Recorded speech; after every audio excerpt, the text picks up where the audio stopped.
முருகன் வள்ளி திருமணம் ஒரு சுருக்கமான கதை.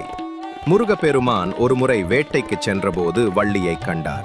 வள்ளி வேடர்குலத் தலைவனின் மகள்.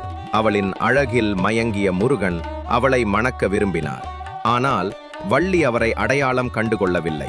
முருகன் பல வேடங்களில் வந்து வள்ளியை கவர்வதற்கு முயற்சி செய்தார். வள்ளி தண்ணீர் கொண்டு வந்தபோது முருகன் மயங்கி விழுவது போல் பாசாங்கு செய்தார். வள்ளி பயந்து போய் முருகனை தூக்க முயற்சி செய்தாள்.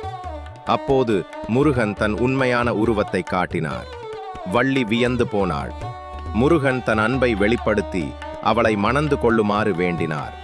வள்ளியின் தந்தை இதற்கு ஒப்புக்கொள்ளவில்லை. முருகன் விநாயகரின் உதவியுடன் ஒரு தந்திரம் செய்தார்.